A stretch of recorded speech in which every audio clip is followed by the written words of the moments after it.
Mr. Greenblatt, you had me at Chamberlain. And the Gettysburg book on your desk, or on your table. You're a very astute guy. And that's why I'm going to vote for your confirmation. I appreciate that. No, I appreciate your answers to your questions, the questions in street, your attitude. I think you and I discussed how important the role of Inspector General is in any federal agency. It's essential to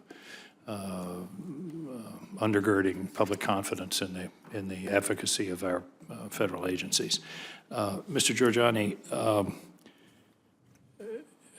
it is true, is it not, that you worked for an organization called Freedom Partners Chamber of Commerce, which was at least partially funded by the Koch brothers. Is that correct? Yes, it is true. I believe from February 2012 to January 2017, I worked for Freedom Partners Chamber of Commerce. And since you've been in the Department of the Interior, have you had any oral or written contact with any of the personnel associated with Freedom Partners or the Koch brothers' various either business or political interests? This is a very specific question. Have you had written or oral communication with any of those individuals? If it's any oral communications with anyone who's ever worked at Freedom Partners Chamber of Commerce, I went to a holiday party for, not an official one, for somebody who used to work at Freedom Partners Chamber of Commerce. I still have friends there, but to the best of my recollection, I've never had a meeting nor any official communications with them. No. But I will double check. No communication with any of those individuals? Well, that's to the best of my recollection, but I will double check for you. Thank you. I'd like to go back to this email that Senator Wyden raised. A couple of phrases in the email, which is dated March 28th, 2017. You're talking about an expenditure for a trip to I believe, the Virgin Islands or to Puerto Rico.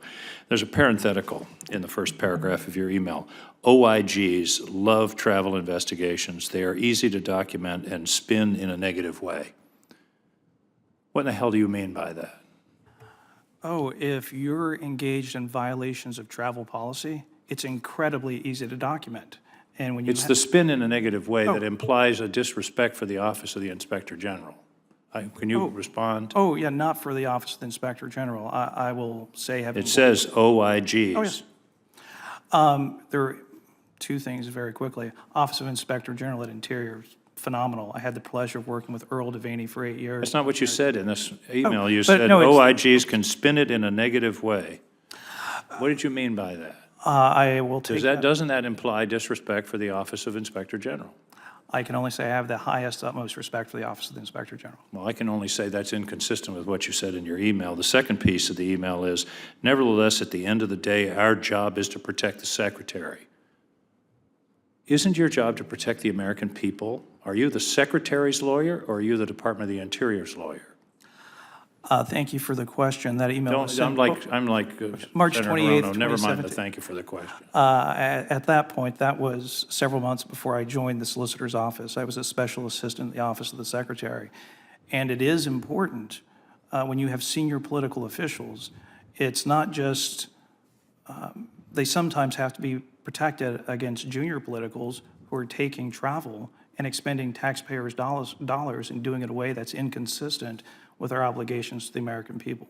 So that email was focused on a mid-level political, from my perspective, taking advantage of a trip for what bordered on personal expenses, and I considered it inconsistent use of dollars. So your position was, the meaning of that phrase was you were protecting the Secretary from misuse of public funds by a lower down member of the department. I want to give you fair... Oh, sure. That's your... Well, there are different components to it.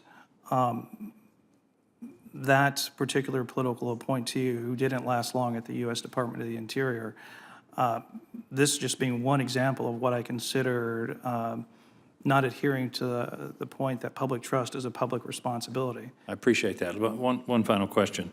I'm a little unclear from the pre-hearing materials and your testimony. Mm-hmm. As of now, who's in charge of FOIA requests in the Department of the Interior? Is it a career professional or is it a political appointee? Day-to-day management of the FOIA office is run by the Deputy Chief FOIA Officer, who is a career lawyer of 20 years' experience. I don't have the statute in front of me, but I believe it's 5 U.S.C. 552, paragraph J, subparagraph 1, which states that each agency must have, as the FOIA officer, someone at the Assistant Secretary's level or above. At the U.S. Department of the Interior, all Assistant Secretaries are presidentially appointed and Senate confirmed, by definition political. So it's your testimony that that's a statutory requirement across the government to have a political appointee deciding ultimately on FOIA requests? Oh, I'll be careful. The statute says Assistant Secretary or above. At the U.S. Department of the Interior, all Assistant Secretaries are by definition political officials. Guidance from U.S. Department of Justice, the acting Associate AG, made the point that these should all be, in effect, Assistant Secretary or above. It's a mark of how seriously we take FOIA that we're trying to reprioritize it and give it the highest level review. I myself don't manage it day to day. But isn't it true that the changes you've made in the FOIA regulations within the department make it harder, not easier, to process FOIA, to get FOIA responses? I don't want to be pre-decisional on how the regulation is going to end. We recently received some very good comments from Department of Justice. All of those comments have been integrated into the revised rule, and we'll have to see what the final interpretation is. But consistent with the practice at DOJ, DOD, and state, where it is a political official who is literally designated as the chief FOIA officer. I myself don't review FOIAs or make determinations. Thank you. Thank you, Mr. Chairman.